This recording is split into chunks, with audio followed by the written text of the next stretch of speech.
Ma'am, we'll start the session.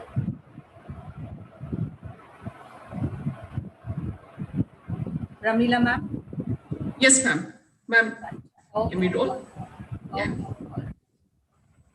Okay. Hi, good morning, students. How are you doing this morning?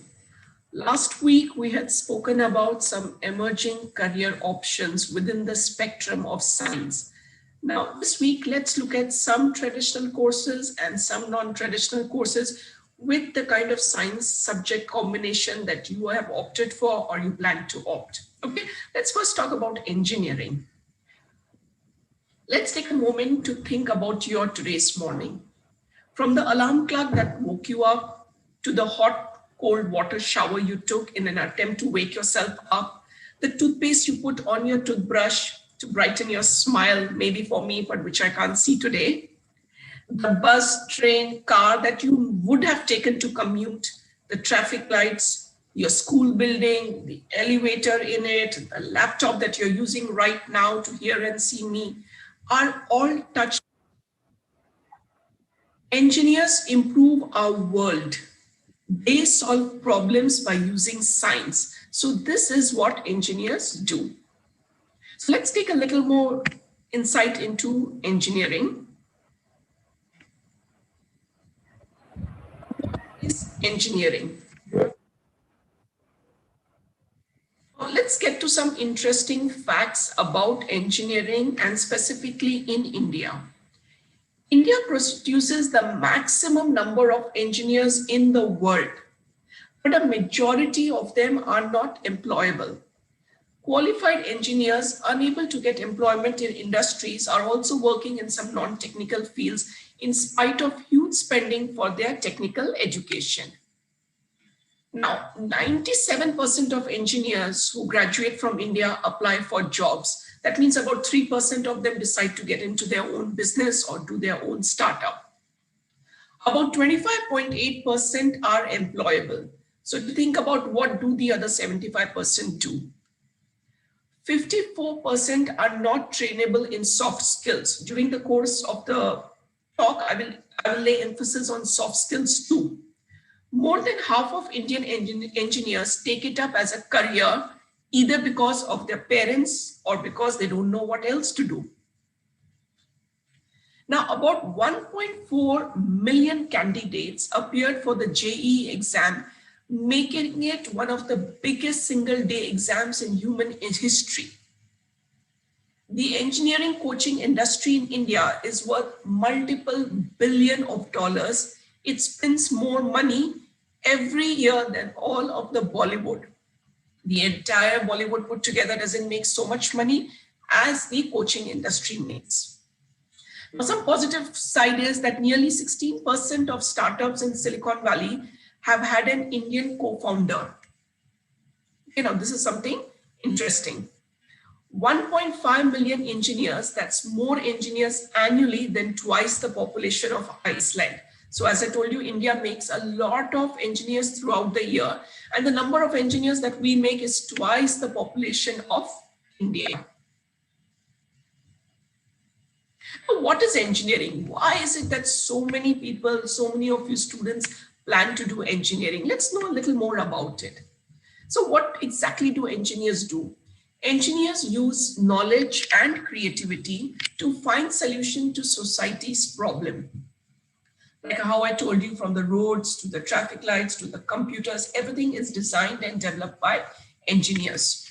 Engineering is that creative application of science, mathematical methods, and empirical evidence to the innovation, design, construction, and maintenance of structures, machines, materials, processes, and even organizations. So engineering is the application of scientific knowledge to solving problems in the real world. While science, physics, chemistry, biology allows us to gain an understanding of the world and the universe, engineering enables this understanding to come through life, problem solving, designing, and building things. So engineering is more about problem solving. So engineers are problem solvers, right from calculators to supercomputers, right from sheds to Burj Khalifa. They are able to do it all. Now, who should do engineering? Why would you do engineering? What are the skill sets that you have that you should be able to do engineering? So here I will talk about some of the soft requirements and technical requirements of an engineer. And if you think if you have those capacity, if that is in your capacity, you should definitely opt for engineers. This will give you some more insight into the qualities of an engineer. So engineering requires you to have both hard and soft skills. Now, what do I mean by hard skills? By hard skills, I mean your technical knowledge. Okay. And what is soft skills? Soft skills are something that is not directly taught to you, but you imbibe during your educational journey. Like for those of you who are studying in international curriculum, you would be aware that you've been taught to think critically. Your projects help you to be creative. You are helped to develop your communication skills. So these are some of the soft skills that I've been talking about. So what are the skills that an engineer should have? One is an analytical ability. The ability to effectively solve problem goes hand in hand with the ability to even analyze problems. Engineers are required to think analytically in order to create solutions. Analyzing a project scope or product specification ensures that an engineer fully understands the relevant requirements and efficiently applies resources to achieve the optimal outcome. Like suppose when you were young and you used to be playing with Lego or Meccano, and you knew that, okay, I want to build a crane or I want to build a house. So that was a problem for you. So it was your analytical skills that helped you create that structure even when you were a kid. Another important skill or attribute of an engineer is attention to detail. Complex projects may have a large number of steps to complete, and having one tiny thing out of place may delay an entire project. It's like probably your laptop. If all the keys are working, but one alphabet doesn't work, isn't that a major problem? Then what do you do while typing? Similarly, an engineer should have an attention to small details. Successful engineers note that their success depends upon their ability to control the details. Never assume anything to be small or insignificant to care about, right? So engineers should have a very, very keen eye for details. Next important skill that an engineer should have is communication skills. And you must be wondering, like, why communication when engineering is such a technical field? Why? What is the need to have good communication skills? Well, communication is just more than reading, writing, speaking, or listening. For an engineer, it means the ability not only to understand technical complexities, but the ability to effectively translate technical jargon into layman's terms. Why does he have to do that? That is because engineers communicate with people at different levels, from unskilled workers, that is the labor they would be dealing with, to directors. Their ability to communicate in respectful, clear, and concise manner is critical to ensure that the core message is effectively relayed, right? Creativity. Now, why creativity? And most of us think that creativity is, a domain of somebody who's an artist. But it may sound cliche, but successful engineers have an innate ability to think outside the box. The engineering industry runs on the ability to creatively solve problems. Engineers able to bring passion, creative solution, and big ideas to the table are more valuable as business dependent on creativity to effectively resolve problems or improve the efficiency of existing systems and processes. Simultaneously, a successful engineer needs to be attentive to practicality when proposing a creative solution, which entails being creative in himself. So that's why creativity is very important, as we discussed earlier, that engineers are problem solvers. They need to create something new. They need to design something new. And for that, repetition may not always be the answer. So they have to keep coming up with new ideas. Maths inclined. Now we all know that engineering requires you to have mathematics along with physics and chemistry. Now, software has replaced most of the complex derivative equations engineers normally would have used otherwise manually. Even though engineers are no longer required to do those complex calculations themselves, it doesn't mean that to be successful, they don't have to possess excellent communication, mathematical skills. Engineers must be well versed in trigonometry and calculus in order to use software package and to be able to interpret the results derived from them. They must be able to understand the type of calculations required to ensure the correct type of simulation which is to be performed, and that models are correctly defined when performing simulations. Then we have logical thinking. Now, these may seem like two contrast attributes. You need to be creative, you need to be analytical, and you need to be logical. But yes, this is how engineers work. They work under a domain of very broad skill sets. Now, why do engineers have to be logical? To fully comprehend complex systems, an engineer must understand all aspects of the system. An engineer must know how the system works, what can go wrong, and how to fix it. This requires an ability to think logically and evaluate and understand each element that makes it up. Successful engineers are naturally curious and always looking for ways to make things better. They have to be able to analyze an existing system to understand how the different pieces work together.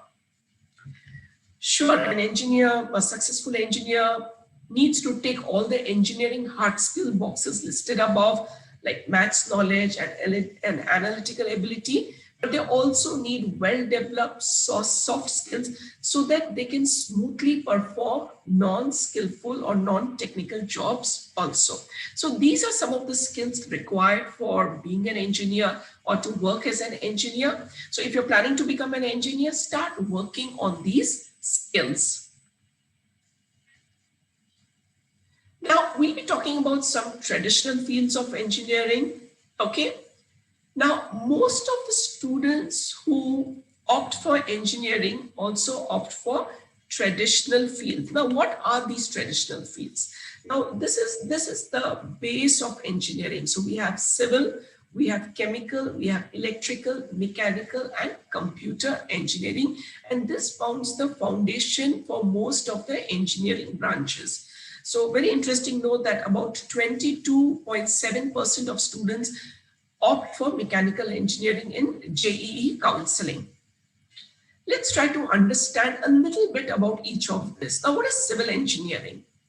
Civil engineering is one of the oldest form of engineering because it was with this form of engineering that they built roads, they built bridges, constructed dams. Okay, so civil engineering includes designing and executing structural work that serves the general public, such as dams, bridges, canals, highways, power plants, malls, hotels, stadiums, and so on. So right from making a small shed to something as tall as the Burj Khalifa, that is all about civil engineering. Now let's talk about chemical engineering. What is chemical engineering? Now, chemical engineering deals with designing and supervision of chemical reactions in an industry for the purpose of energy production or human development. In the current scenario, chemical engineering is significant as there is a global shift towards renewable resources such as hydroelectric and solar. These fields require innovation and development to make sure that these resources can meet our energy requirements. Chemical engineering is most often found in large-scale manufacturing plants where the goal is to maximize productivity and product quality while minimizing cost. The aerospace, the automotive, biomedical, electronic, environmental, medical, military, they all use chemical engineering to develop and improve technical products. Now we have electrical engineering. Electrical engineering is that branch of engineering which deals with the study and application of electricity, electronics, and electromagnetism. Electric engineers design electric circuits and equipment. They work on large power plants as well as in small hardware companies. Their work includes designing, manufacturing, and operating power plants, industrial machinery, electric motors, computer chips, ignition systems, automobiles, aircraft, spacecraft, and all kinds of engines. So from something as simple as your ceiling fan to probably a rocket, okay? Engineering, electric engineers are required. One of the other oldest and broadest field of engineering is the mechanical engineering, which deals with the design, construction, and use of machines. It is machines that made the human work easier. So mechanical engineers have the knowledge about designing of automobiles, electric motors, aircrafts, and other heavy vehicles.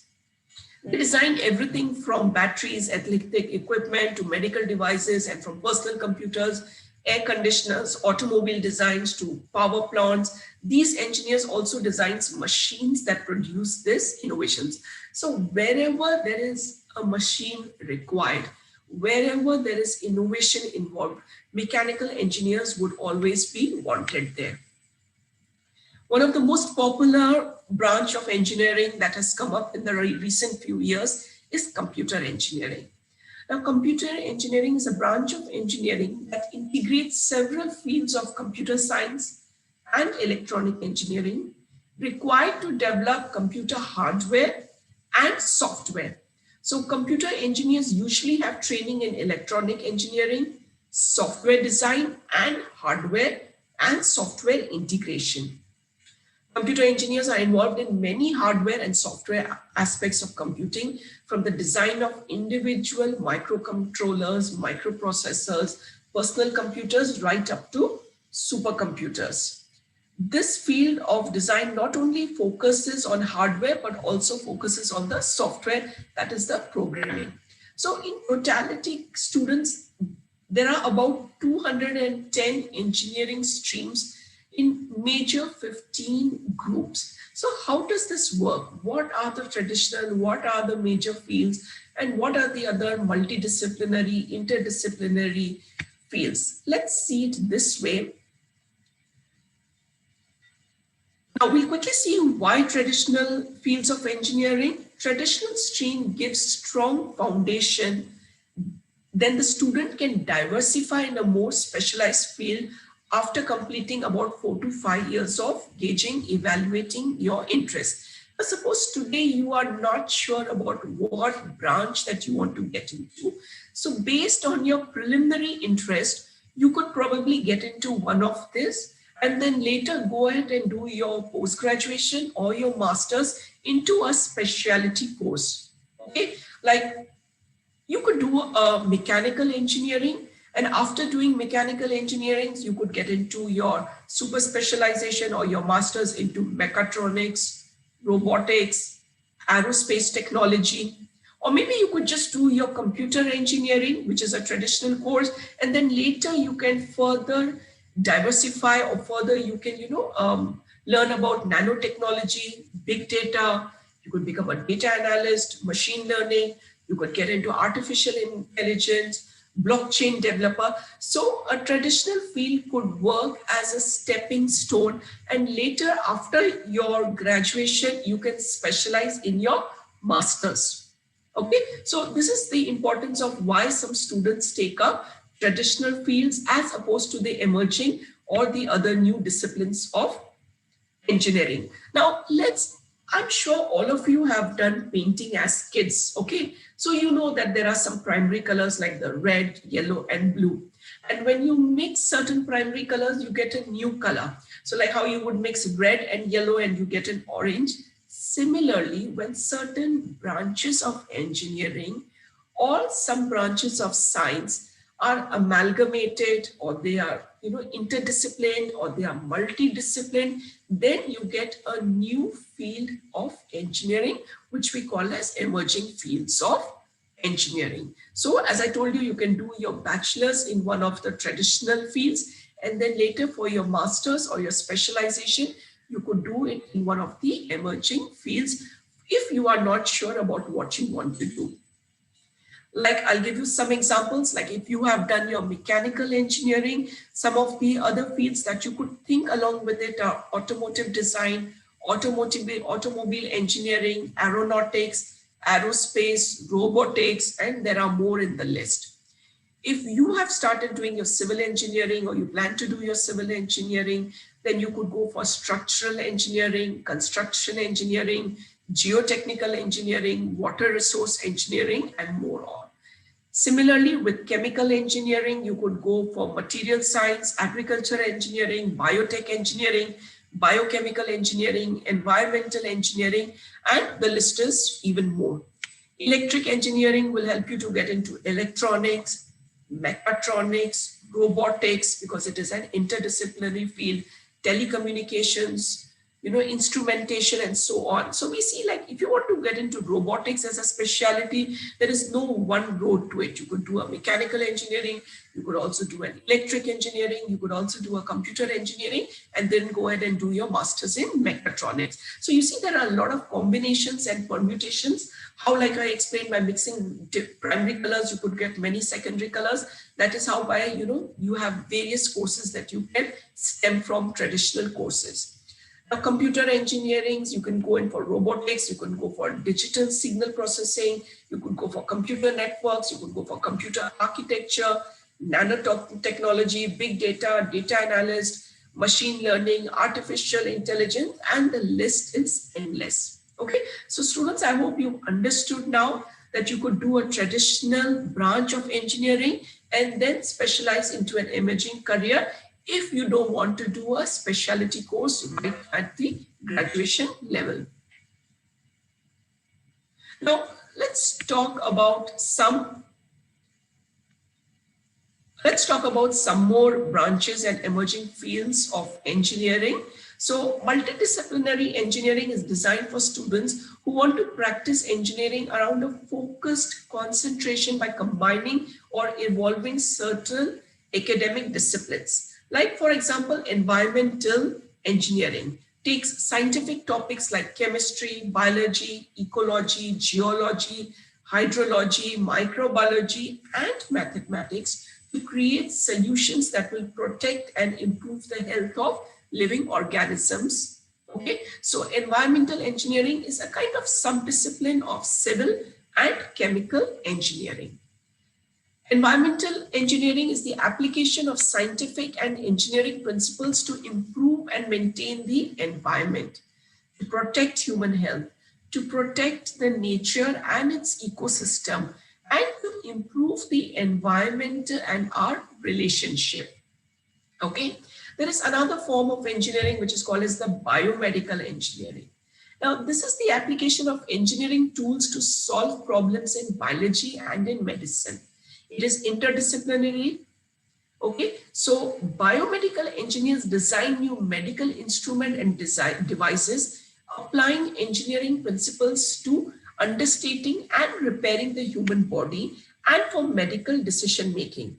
Now, fields of biomedical engineering include bioinstrumentation and medical devices, biomedical imaging, optics, biomechanics, and biomaterials. Okay, so if you've seen, if somebody's arm is amputated, so they have another arm made which can be used by maybe a remote control or by some other sensory way. So this is all comes into biomedical engineering.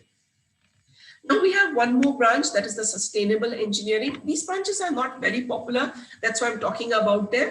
Now, sustainable engineering is the process of designing or operating systems such that they use energy and resources sustainably. In other words, at a rate that does not compromise the natural environment or the ability of future generations to meet their own need.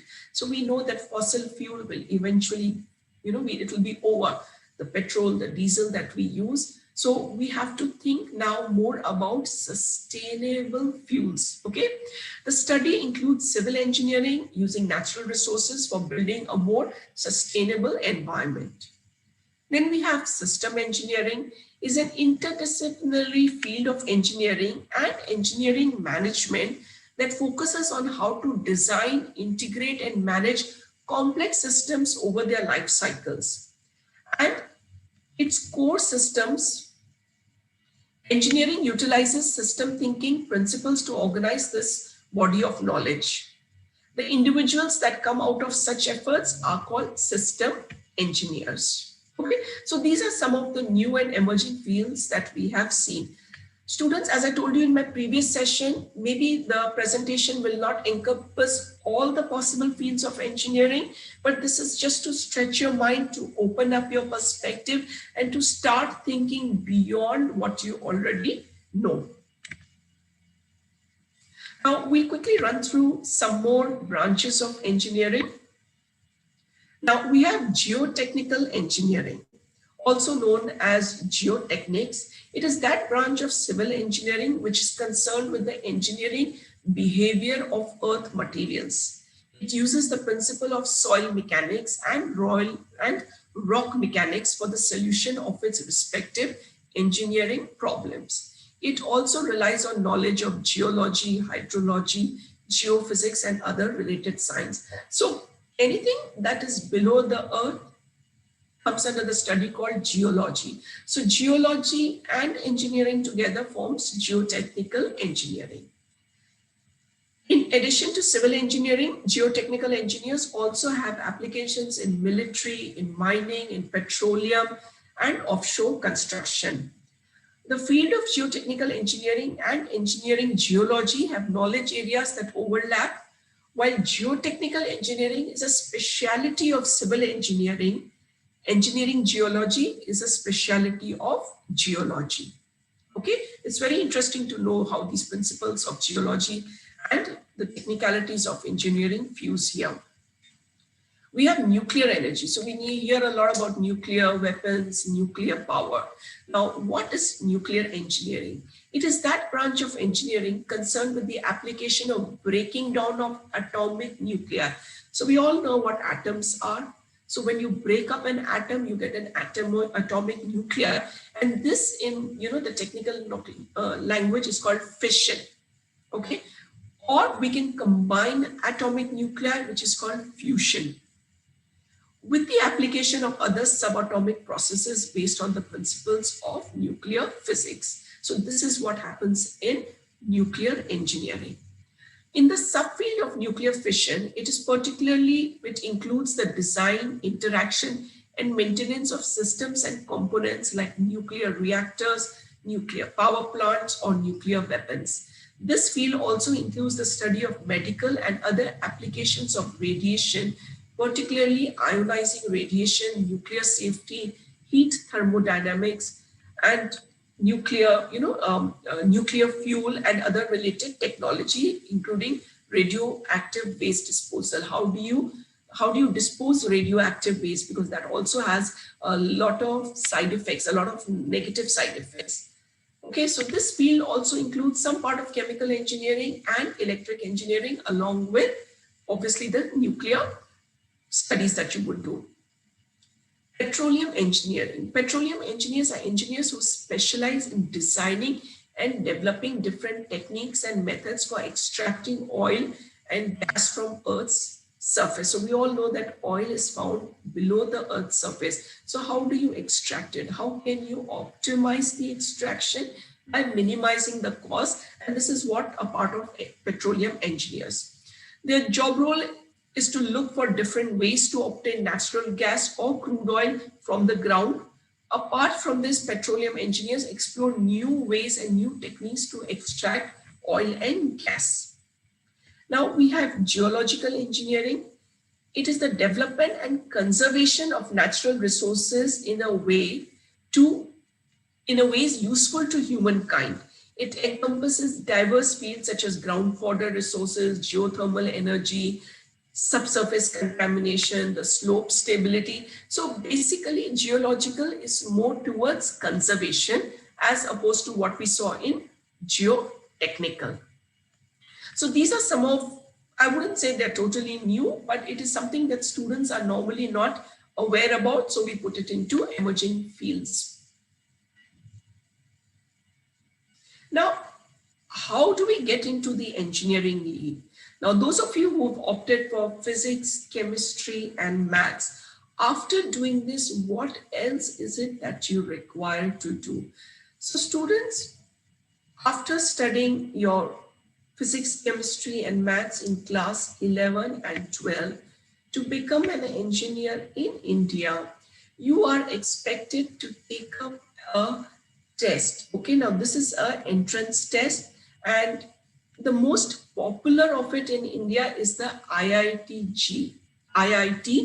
JEE Main. Now, this is the admission procedure into the well-known IITs and the NITs and other prestigious engineering colleges of India, other institutes also of India. So I wouldn't say all, but most of the Indian institutes and colleges except the IIT JEE Mains code, and that is why it happens to be the most popular entrance exam in India.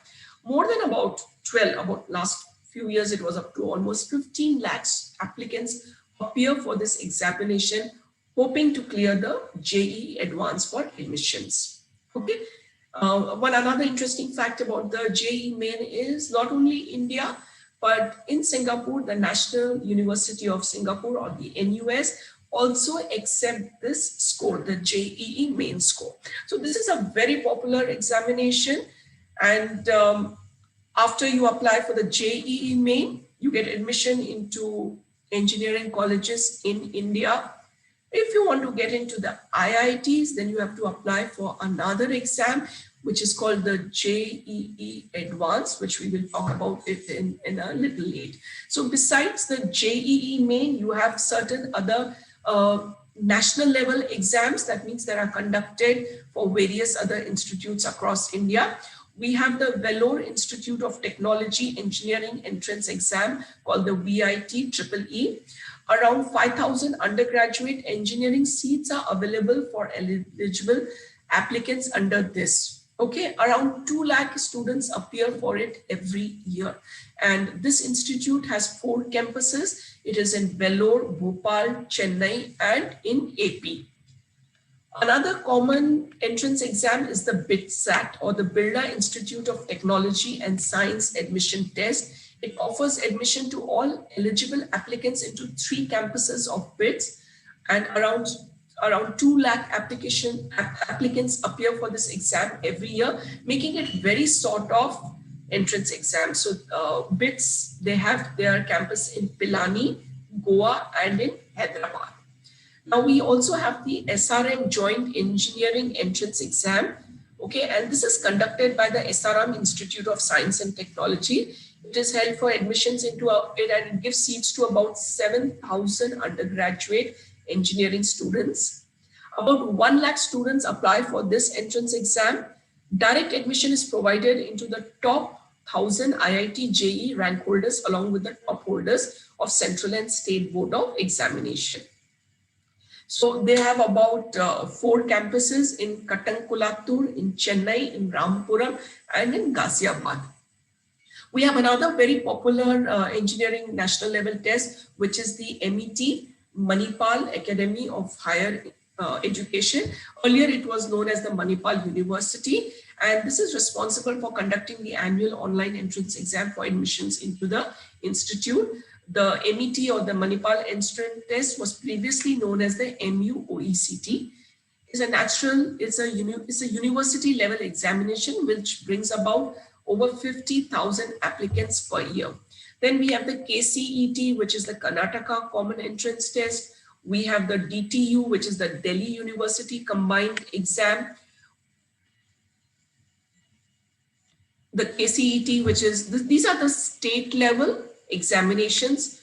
Then we have the DTU CEE, which is conducted by the Delhi University. Then something very of importance to you is the MHCET.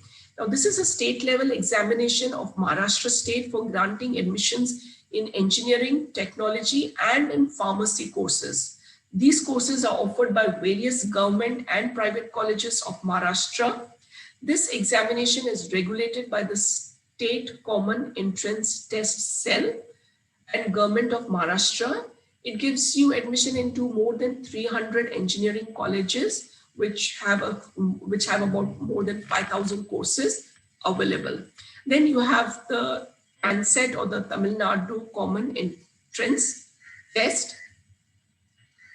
And then you have the EAM-CET, and this EAM-CET is for Telangana and Andhra Pradesh. So students, to get into an engineering college, there are two kinds of tests that you can give.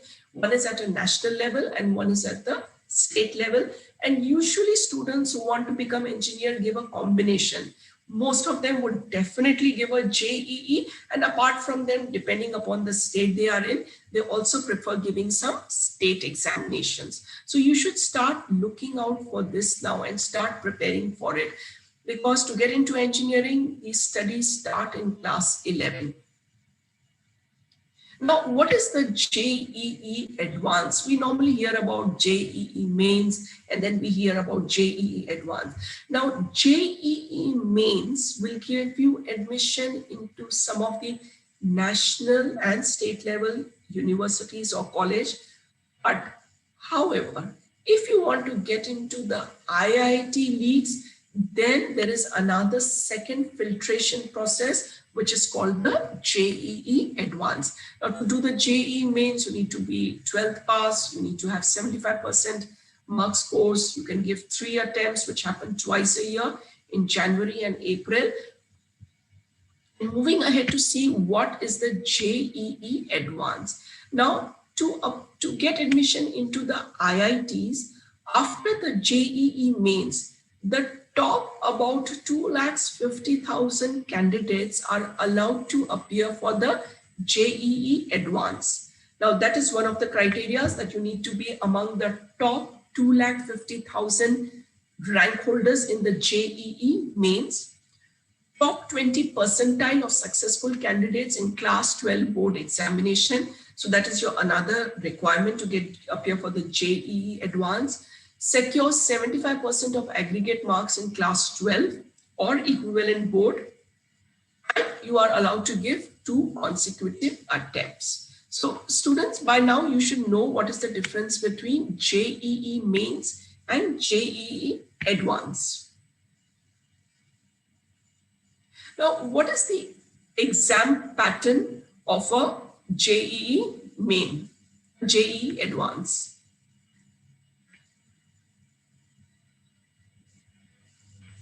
So I'm sorry, there's some tech error over here. Now, what is your exam pattern for JEE Advance? Well, you have to obviously study physics, chemistry, and maths for it. You have multiple options, questions that come into it. You can give 2 attempts, right? And I suggest that all students who are appearing for the JEE Mains start looking at the question papers right now. You may wonder that, you know what, I'm already in class 11.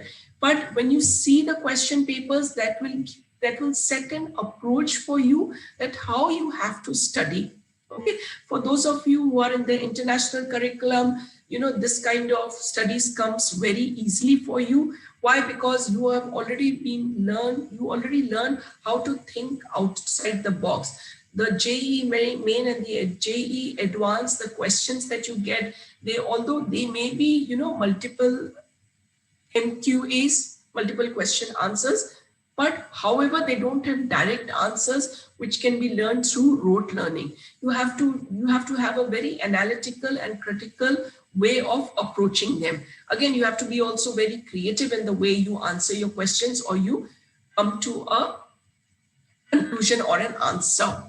Okay, now for most of us, now we've spoken enough about engineering, but does physics, chemistry, and maths only mean engineering? Is there more to studying science than engineering? Yes. Now, you have to understand that basically studying a subject in isolation, like maybe a science or doing a BSc, gives you a lot of theoretical knowledge, which is, you know, required in research.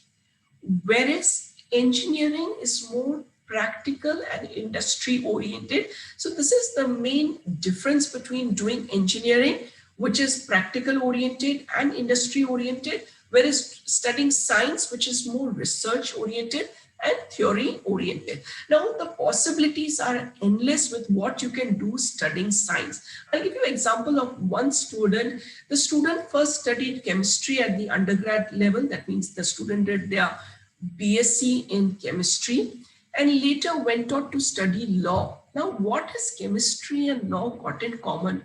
Well, the student wanted to study environmental law. He wanted to further take up a career in environmental law. And that is why he studied, for the technical knowledge. He studied chemistry at the undergrad level, and at his master's level, he did law to become an environmental lawyer. So this is a lot of creativity in the way you can decide and design your career. In today's age, you really don't have to go by the course and career options that are already available. You can mix and match, do your own combination, permutation of the subjects, of the courses, and actually design a new career that never existed before. Okay, so kids, students, the possibilities are endless. Okay, so start thinking in creative ways that, okay, if I don't want to do engineering, or maybe if I want to use another backup plan, if I want to have a plan B, if I don't get into a good engineering college, then what next? Okay, so there are various things that you could do studying science at the undergrad level. Like, I'll give you some examples. Like, as I told you, the list is endless, but I'll try to pinpoint or, name a few courses that you can do.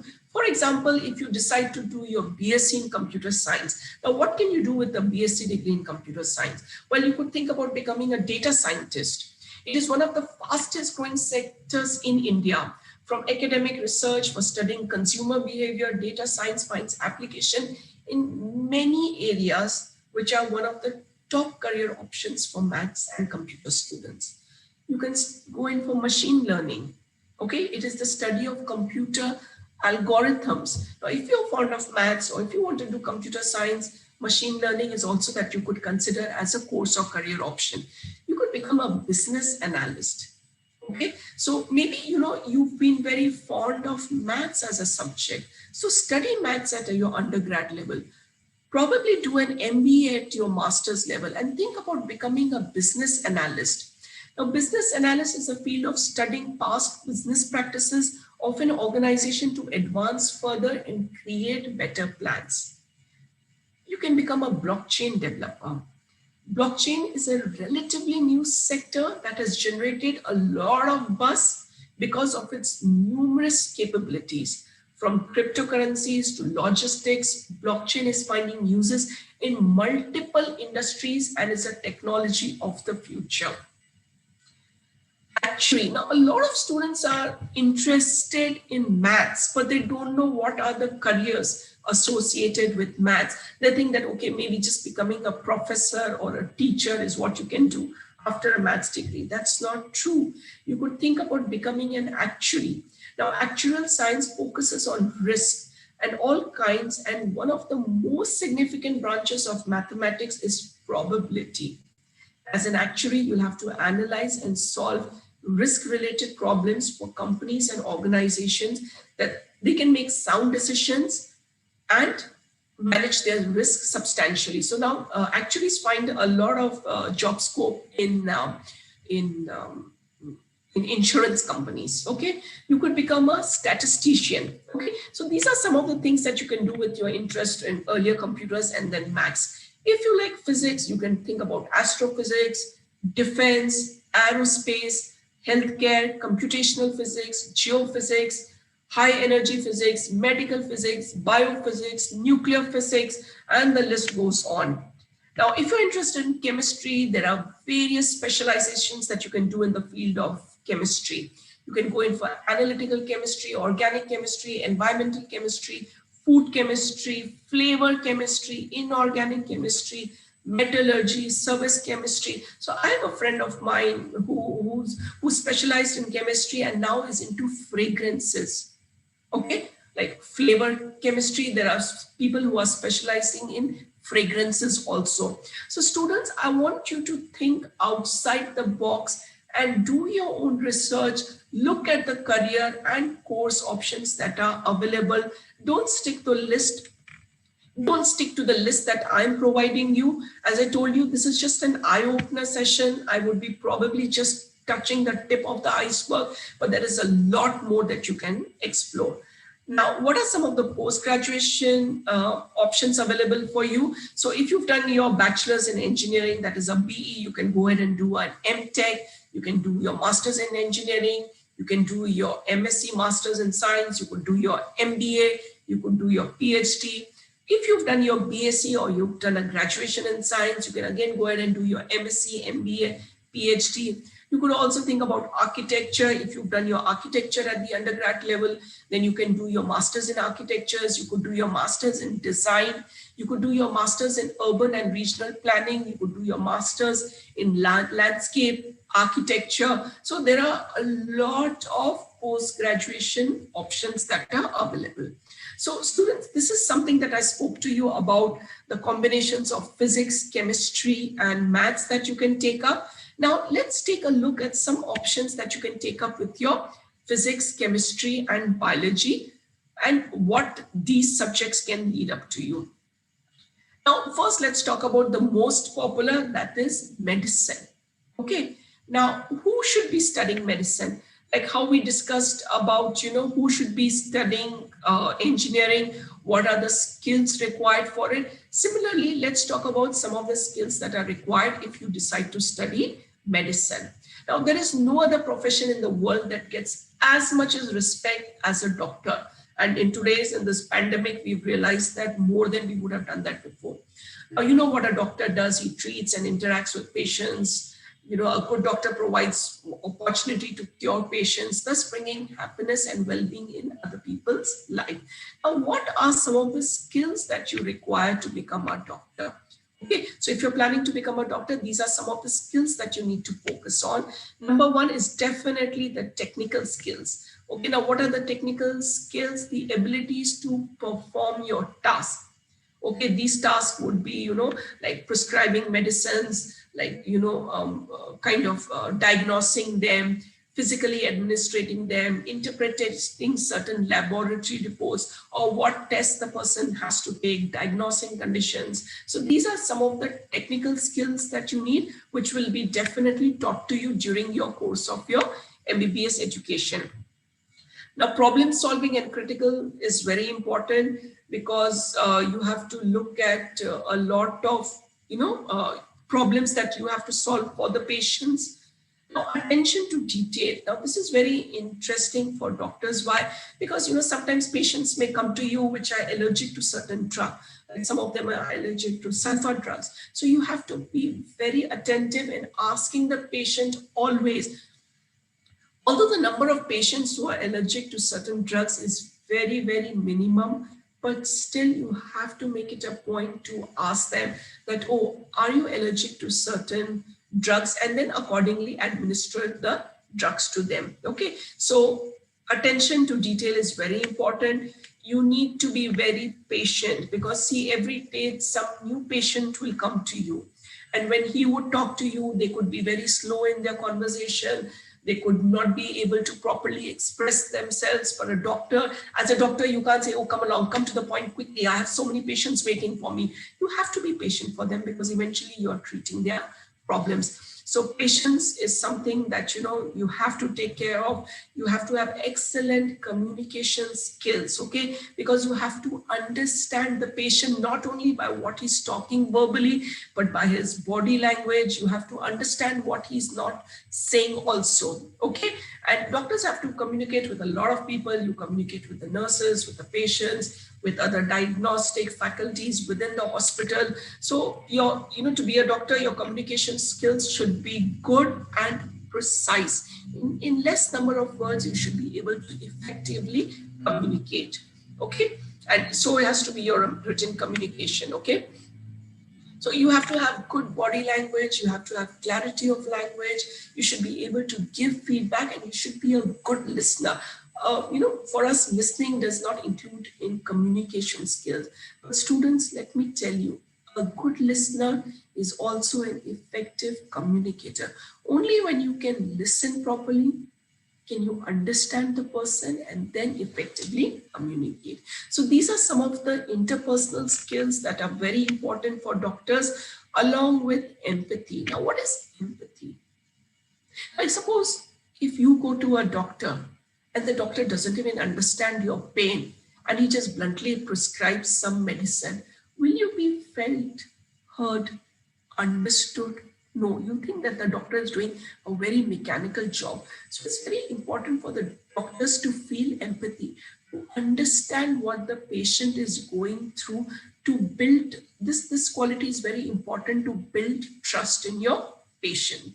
Okay, so a doctor has to be very, very empathetic. So these are some of the skills. There are many other skills. You have to be good observers. You have to have great organizational skills. Your time management should be good. You should be good at delegation, attentiveness. But these were some of the key skills that we spoke about. So if you're planning to become a doctor, start working on these skills. So why medicine? Okay, as I told you that medicine is one of the most sought out or the most respected career. We think that it is recession proof. Why is it recession proof? Because illness doesn't see the economic condition, whether the markets are high, low, whether the economy is blooming or it's going down. People will always fall sick. So they will always need people to treat. So doctors will always be required irrespective of the condition of the economy. Okay, so there is absolutely no recession. There are lots of options available. So now you can think about a lot of career options. You can become a general physician, a pediatrician, a surgeon, a dermatologist, a cardiologist, a gynecologist, an ENT specialist. So there are many employment opportunities for a doctor. Family of the health. So this is like a win-win situation. Not only do you take care of the entire patients, but your family is also taken care of. You get a lot of respect. You get a lot of significance if you are a doctor. It is very challenging. Yes, the profession is very challenging because not too many people get into this stream.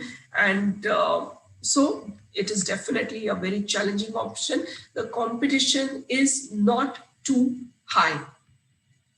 Huge amount of satisfaction. Now for students, for those of you whom satisfaction is very important, after you treat a patient and the patient has a lot of gratitude for you, is very thankful for you for recovering, it gives you a lot of job satisfaction that is very important. So these are some of the reasons why medicine could be a good career option. Zero chances of unemployment because we are already in dearth of doctors, and India as a country, we have less doctors. So there are very little chances of you being unemployed. Okay. So what is the pathway to become a doctor? Yes, number one is definitely you have to take up physics, chemistry, and biology to appear for your exams. And you have to study very well in class 11 and in class 12. Start preparation in class 11, okay? Because in class 12, you have to not only focus on the competitive entrance exam, but also you need to focus on getting good marks in your class 12. So start your preparation in class 11. Look out for the entrance exams that you want to give into. Filter out the college, understand the colleges that, what are the studies like, what are the colleges that you would probably get into. One thing that I would want to tell you that the college that you want to get into or you're planning to get into should be registered with Medical Council of India. Now, Medical Council of India is a body that regulates these colleges and administers them. So the pathway is very simple. You take a physics, chemistry, biology, studied in class 11 and 12. You prepare for the entrance exams, you appear for the entrance exams, then you have your counseling sessions and you get into a good college. So this is a very simple pathway that you can take up. Okay, and you also do an internship. Okay, so the study would be about for 4.5 years. And after that, you do an internship for about 1 year. Now, like how we spoke about the JEE, we'll talk about the NEET exam or the National Eligibility Entrance exam. This would get you admission into most of the medical colleges and institutes in India. So what is the pattern? Now you need to have combination of physics, chemistry, and biology with a minimum of 60% in your class 12. The total score is about 720. Your qualifying score should be 50% plus. So the number of questions that are asked in NEET are about 180. And how are these divided? You have about 45 questions from physics, which hold a mark of 180. You have about 45 questions from chemistry with 180 marks. And biology, that is botany and zoology together, have about 90 questions and with 360 marks. So your biology is about 50% of your question paper, and physics, chemistry is about 25 and 25. Now there is a negative marking, that is if you attempt a question wrong, some marks are deducted. So there are about 4 marks for every correct answer, and 1 mark will be deducted for each wrong answer. And you get no marks for unanswered questions. The examination mode so far has been pen and paper. And this pie graph will show you how the question paper is divided, like how I told you, 25% for physics, chemistry, and then 50% for maths. And you have syllabus of class 11 and of class 12. So guys, you need to start studying early if you're considering medicine as your career option. And let me tell you, out of a score of 720, if you want to get into a good medical college, you should be scoring anywhere above 500. Okay, that is a score for a good government medical college. Now we'll quickly talk about some of the medical institutes that are very popular in the country. One of the most sought out and popular one is the AIIMS, or the All India Institute of Medical Sciences, which is situated in Delhi. Then we have JIPMER, or the Jawaharlal Institute of Postgraduate Medical Education and Research, Government of India. It is in Pondicherry. And then we have the CMC Vellore, or the Christian Medical College Vellore, which is in Tamil Nadu, which is also very popular. There are many medical colleges, but these are some of the famous ones. And looking at some of them city-wise, in Delhi, as we spoke about, we have AIIMS, we have the Lady Hardinge, we have the Maulana Azad. Back hometown, Mumbai, we have the Grant Medical College. This is the college where Munna Bhai MBBS was shot. We have the St. GS College, Medical College. We have the MGM Institute of Medical Sciences in Bangalore. We have the Bangalore Medical College, the St. John's Medical College. We have the MS Ramaiah Medical College. Chennai, we have the CMC, the Sri Ramchandra Medical College, and we have the Madras Christian College. So you should start exploring these various colleges and start knowing more about them.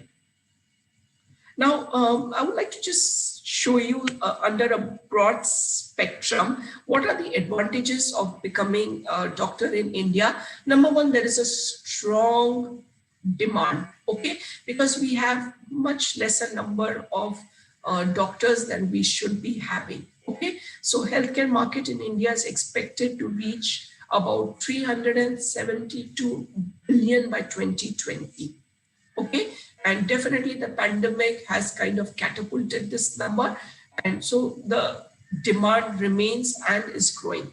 There are very attractive opportunities. The hospital industry in India is expected to grow by a compounded annual growth return of 16 to 17% to reach about 8.6 trillion. That's a big number, students.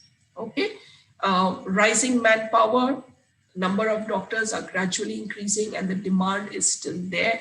Policy support. Now, the world's largest government-funded healthcare scheme is the Ayushman Bharat. It was launched on September 23, 2018. This will give you more valuable insight about this course option and about the whole domain of the medical industry in the country. So I suggest you should go through this. Okay, so these were some important pointers that I wanted to share with regard to the Indian healthcare industry and its analysis. Now, what if not medicine? So there could be two scenarios. Number one, I may appear for my medical entrance exam and not get through. So what is my plan B?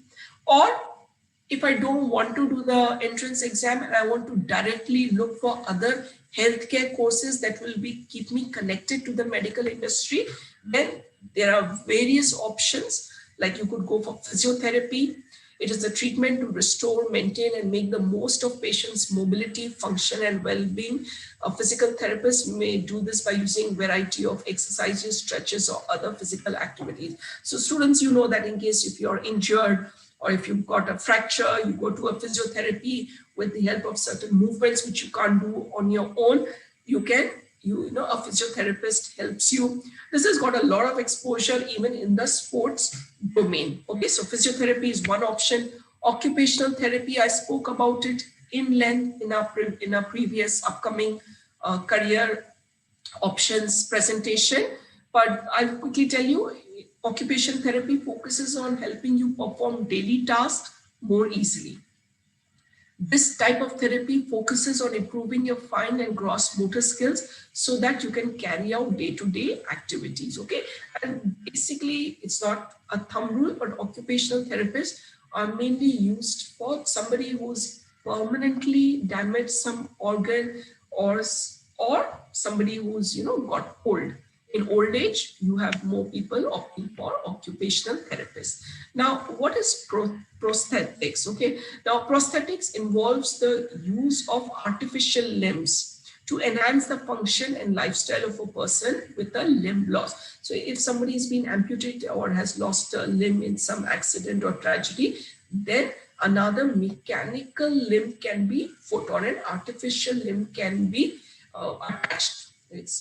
Okay, the prosthesis must be a unique combination of appropriate materials, alignment, design, and construction to match the functional needs of the individual. So all these are customized according to the patient. Orthotics involves precision and creativity in the design and fabrication of external braces as part of patient's fundamental treatment. Okay, we all know about nursing. We all know who nurses are. Nursing encompasses, very autonomous and collaborative care of individuals of all ages. When somebody is sick in hospitals, in clinics, or it could be even at home. So nurses play a critical role in healthcare, and often they are the unsung heroes in healthcare facilities and emergency response. We also have another interesting course, which is the speech therapy. Now, students, why I'm talking to you about these courses are because these are courses that normally you don't consider when you're taking your physics, chemistry, and biology. As I've been saying countless times, start your research, start looking into more course options, okay? As I told you, this is just to give you an insight that you could think beyond the stereotype courses that are available. Now, speech therapy is the assessment and treatment of communication problems and speech disorders. It is performed by speech language pathologists, which are often referred as speech therapists. Now, speech therapy techniques are used to improve communication. These include articulation therapy, language intervention, and others depending on the kind of problem that the patient has. Now, we also have Bachelor of Pharmacy. Now, Bachelor of Pharmacy is an undergraduate degree course in the field of pharmacy education. After the completion of this degree, you can practice as a pharmacist. Now, pharmacists can work in a range of industry related to prescription of medicines, even to manufacture and research in the field of medicines. Okay, so these are some of the courses that you can do related to healthcare. Now, what are allied courses? I would like to just inform you that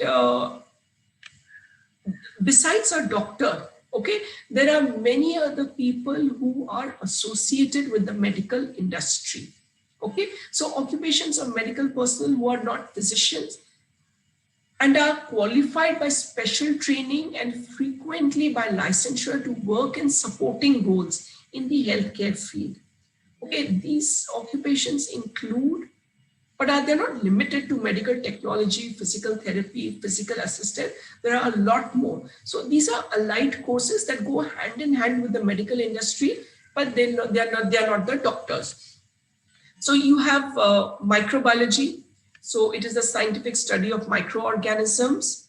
Okay, and they are too small to see, and you can see it with an electron microscope. So microbiologists study these organisms, okay, and then we spoke about this in detail in our upcoming career options and what are the various industries that microbiologists could work in besides the medical, okay, like the brewery, the food industry. So microbiology is also a course you could consider. Then there is zoology. Zoology makes a huge impact on our world through the scientific study and the evolution, anatomy, physiology, behavior, habitats, and health of animals and humans. Then we have biotechnology. It is a broad area of biology involving the use of living systems and organisms to develop or make products, right? We have veterinary science. Now, those of you who are pet lovers, deep fondness for animals, you could consider veterinary science. So veterinary medicine is the branch of medicine that deals with the prevention, control, diagnosis, and treatment disease of animals. Okay. It also deals with animal rearing, husbandry, breeding, research on nutrition and product development. Then you could also think about psychology. It is the study of human thought, behavior, development, personality, emotion, motivation, and more. You could also think about biochemistry. Now, biochemistry is the study of chemical processes within and relating to living organisms. So these are some of, the list is not complete. These are some of the allied courses that you could think about. Now, we spoke about forensic psychology in our previous session. You could also think about forensic science. Now, forensic science is the application of science to criminal and civil laws. Okay, so forensic scientists collect, preserve, and analyze scientific evidence during the course of an investigation. So it's very interesting. Those of you who like detective serials and you think that probably you could make a career out of it, you could explore this in detail. Then we have genetics. We spoke about genetic counseling in detail in our previous session, but there are a lot more courses. There are a lot more career options. So genetics is the study of genes, genetic variation, and heredity in living organisms. It is generally considered a field of biology, but it intersects with many other life sciences and is strongly linked to the study of information system. Some offbeat courses are medical journalism. Okay, now it is broadcasting of health related information via media channels. Now, not everybody understands technical jargon or the medical jargon. So what do these medical journalists do? They deliver information by making complex science, easily understood by the reader or the viewer. Okay, so they are a bridge between scientists and consumers to a broad audience of readers, viewers, and listeners. There's an ongoing demand for good journalists who can understand scientific stories and convey them in interesting and very understandable way. Then you have hospital management. Like any organization that requires management, even hospitals require management. It's not only the doctors who run the hospitals. There are a lot of people who are behind the show, who are responsible for the overall organization and management of the hospital, so that they ensure that its working is very smooth. There are accountants, there are hospitality staff. So one has to coordinate between the various departments of the hospital to ensure that all the equipment is functional.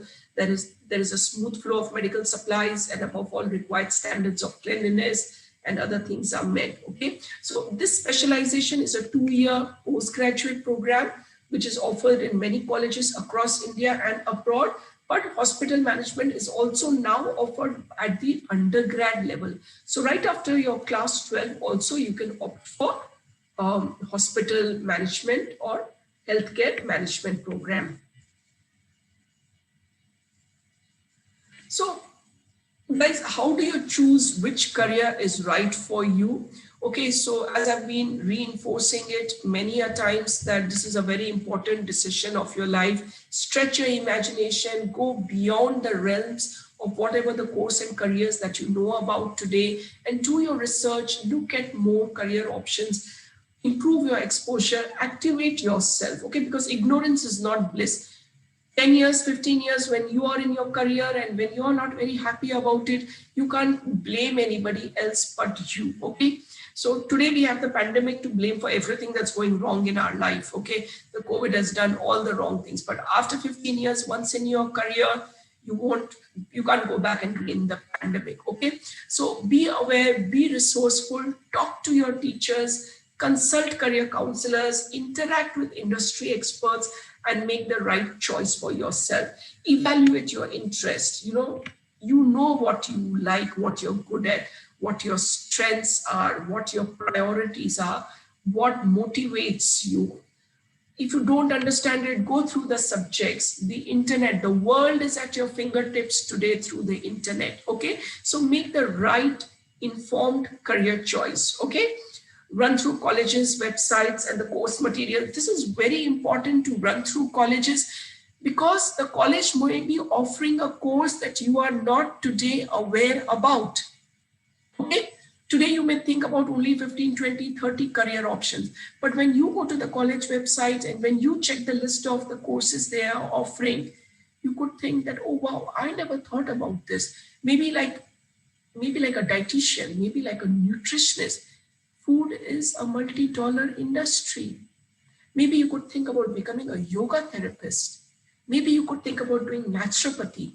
Okay, so these options will come to your mind only when you check colleges, when you check their website. Okay, so you can have a clear approach.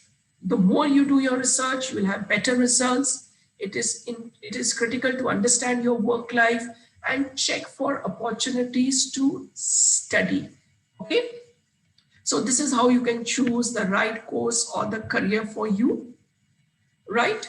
And we have higher study options, Master of Science, you can do a PG, you can do a Doctorate of Science, you can do a Master's in Health Administration, and the list is endless, okay?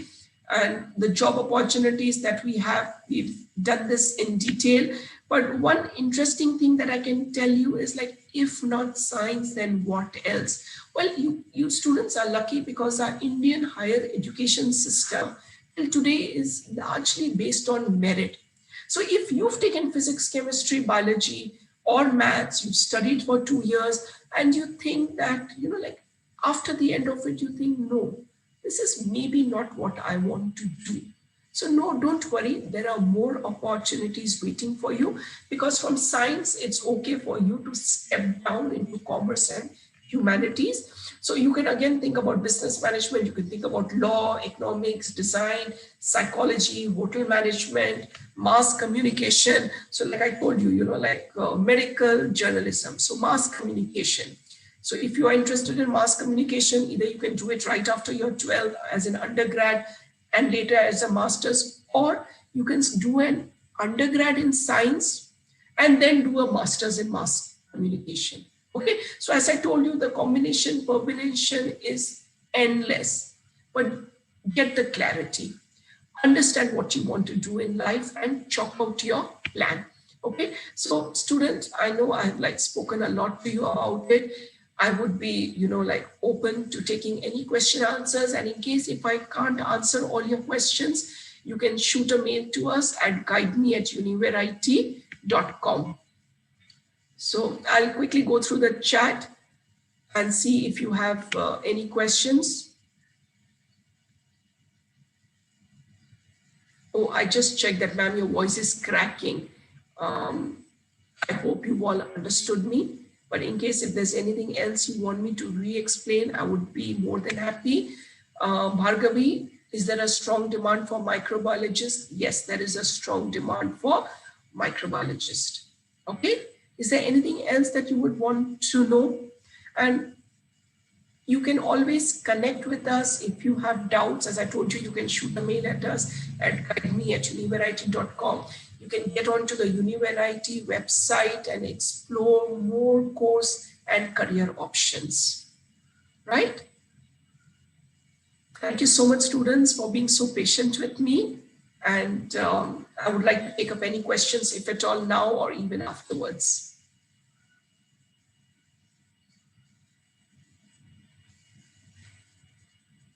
So I understand two things. Either you've understood everything or I've confused you more. But anyhow, the session had to be an eye-opener for you to explore more course and career options. Students, please do that. Okay. Don't stay confined to the options that you already know. Get onto various college websites, see a lot of things on the internet, watch a lot of documentaries. Yeah, for those of you interested in Netflix, check on Connected. How many of you have seen Connected? Okay, it's an amazing eye-opener documentary. Is there a good scope for a career in astronomy? Yes, there's a lot of scope for, as a career in astronomy, because not too many people, students get into it. And yes, in India, we do have a lot of scope for it. I'll hand over the session to you now. Sure, ma'am. Thank you so much. Students, in case if you do not have any questions, let's conclude the session. I would like to thank Ramila ma'am for enlightening us with her knowledge. Today's session was indeed full of knowledge and interesting things, and it was really an eye-opener session. It helped us gain clarity on various topics of medical and engineering. I'm pretty sure the precious knowledge that she gave us will definitely help us in our studies and in making an informed career choice. Once again, I would like to thank Ramila ma'am for taking out time from a busy schedule and enlightening us with her knowledge. Thank you so much, ma'am. For giving me the opportunity. Dear learners, see you all tomorrow, same time for one more exciting session. Till then, keep growing, keep learning, and most important, stay safe and healthy. Have a blessed day ahead. Thank you all.